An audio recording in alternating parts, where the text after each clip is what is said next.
It's been a busy week for schools. Earlier, we learned out of a deal, that finally settled a controversy that actually goes back to 2013 about the control of Germantown High, middle, and elementary schools, the so-called 3Gs. In exchange for Germantown getting its schools back, the Cordova area is getting a much-needed new high school.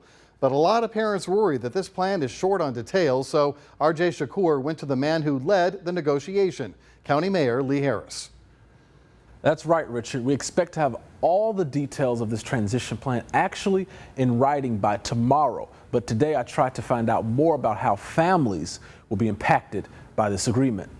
The deal announced just this past Monday has two of Germantown's 3G schools becoming the property of Germantown and also provides a new high school for the Cordova area. This gives a path forward for those displaced families. There's probably about 1,800 or so families that are wondering what comes next. This path forward, as the mayor calls it, ends an almost 10-year dispute over who owns Germantown Elementary, Middle, and High schools. Although the exact terms of the agreement are still unclear, what we know so far is it allows up to 9 years for this transition to take place. How that will look is also unclear, but the mayor says at least in the near future, all students will stay right where they are until that new high school is built. Nothing's going to happen tomorrow or the next day or the next year. We're very hopeful that that high school will be built and opened way before the 9-year transition period. But the point is we want to leave plenty of ramping room. As far as who will pay for the new $125 million high school, $72 million will come from Shelby County government,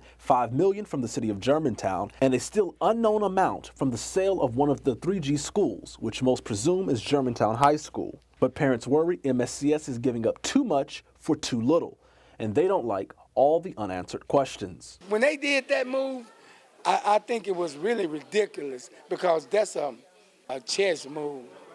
I wouldn't have gave my queen up for a bishop. The district saying the focus right now is securing funding and then feedback. Right now, we're trying to make sure we have the guaranteed funding to build a new school for our students. But when it comes to the next stage, the planning transition stage, we actually want to hear from parents. We want input from parents. We want input from students. We want input from staff. Now, all of the parties must approve of the agreement. The Shelby County Board of Commissioners and the MSCS board will vote next week, as will Germantown's Board of Aldermen. Richard, back to you.